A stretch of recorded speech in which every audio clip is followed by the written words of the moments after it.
Bonjour à tous et soyez les bienvenus dans un nouvel épisode des Folies Botaniques, toujours au parc de la Beaujoire avec Romaric. Bonjour Romaric. Bonjour Anne-Lise. Alors là on est tombé sur une tuile, c'est ça? Non, c'est un tulia. Tulia. Bon. Exactement, parce qu'on a la Beaujoire, on a la Troisième, on va finir par aller voir les rosiers quand même. Mais oui, mais avant. Sur le chemin, il y a ce tuya, et on voit tuya, T-H-U-J-A. Et on voit les branches qui se courbent, qui s'enfoncent dans le sol, qui repartent, et qui font qu'au bout d'un moment, elles s'individualisent et ça devient un arbre en lui-même en fait. Ah. Et ce tuya-là, celui-là, il est encore assez jeune, il doit avoir à peu près comme l'âge, 30-40 ans. Mais il y en a qui a un qui a 140 ans, qui a vitré, et qui a fait une cinquantaine de troncs autour de lui. Et à l'Arboretum National des Barques, un des arboretums mythiques en France, même s'il vit une vie un peu difficile en ce moment, mais qui a vraiment des très grands et vieux arbres. Il y a un tuya, on l'appelle le tuya aux 100 troncs, parce qu'il y a 100 troncs d'arbres qui s'enflent autour. À partir donc le là, cœur, il pourrait continuer aussi? Ah bah lui, il va continuer. Le cœur principal, celui des barres, est mort, celui il a disparu. Mais au fur et à mesure, il y a 6 ou 7 cercles concentriques de troncs qui se sont constitués. Et il y a l'équivalent de... Pas ton jardin, je ne suis pas sûr que tu aies un jardin, mais l'équivalent de la taille d'un jardin, je sais pas, 1000 mètres carrés, simplement rempli par ces troncs qui se succèdent et qui font vraiment cette forme particulière. Tu vois, ce qui est assez rare pour un tronc, il passe sous l'horizontale. Ouais. Tu vois, c'est l'horizontale, tu vois, il se dessous. Ce qui fait qu'on voit bien, on dit marcotte, c'est-à-dire que marcottage, c'est le fait de s'enraciner sur le tronc et de la branche et de repartir après. Il marcotte vraiment naturellement, c'est pas la terre qui est venue combler, c'est vraiment que la branche, elle s'enfonce dans le sol.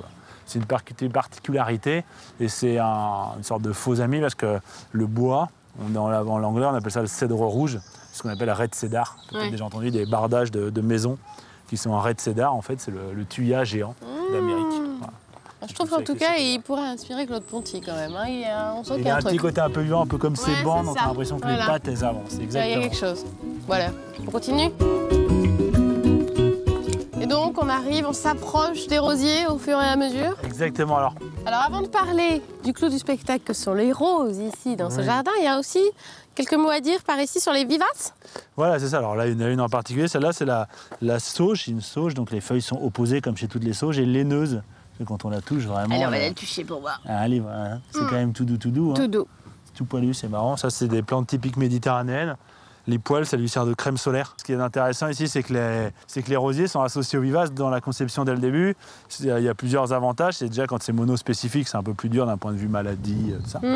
Et puis, ce qui fait que même quand les rosiers ne sont pas encore fleuris, il y a déjà des vivaces de fleuris, ou à l'inverse, ils commencent à défleurir.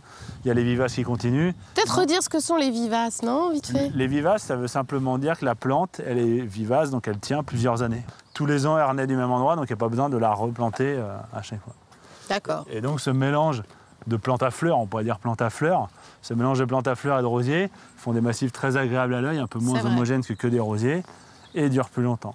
Et donc ici, à Nantes, il y a le seul concours mondial dédié à la rose parfumée. La biennale de la rose parfumée. Et donc tous les 2 ans, selon les fleuristes, des fois 3 ans, on recherche la rose qui a le meilleur parfum au monde. Et pour ça, on fait vraiment venir les plus grands parfumeurs, enfin les plus grands nez.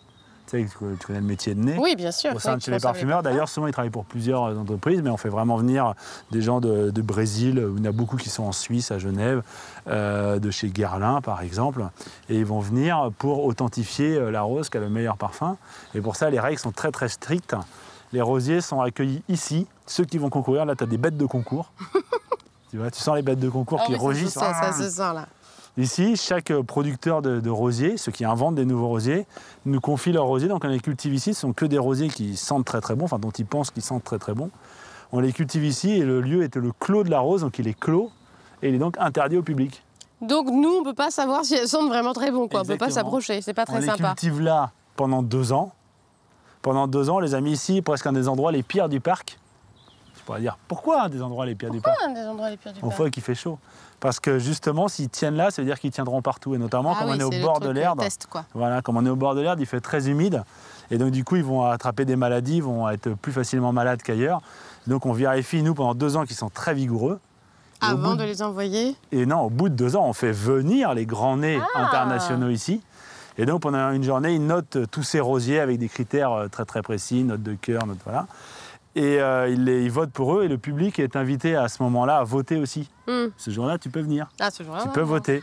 Et l'été qui suit, on laisse cette roseraie ouverte au public. Il peut découvrir les rosiers les plus parfumés. Et au mois de septembre, on vient renouveler au octobre. Parce que le concours, c'est en... C'est en mois de juin. Au mois de juin. Donc c'est 2 ans au mois de juin. Donc on a l'été d'apprendre, on a le droit de les sentir, ces rosiers qu'on gagnait, et après on les chante. Et donc c'est le clos de la rose parfumée. Eh bien, très bien. Voilà, on a enfin parlé des roses, mais je crois qu'on n'a pas tout dit sur les roses. Donc, on se revoit la semaine prochaine pour continuer à parler des roses. Merci, Romaric. Tu as vu, le papillon, il attend d'être filmé là-bas. Il est vraiment beau. J'espère que tu vas l'avoir. Je vais aller faire une image des papillons qu'on va remontrer après. Allez, salut!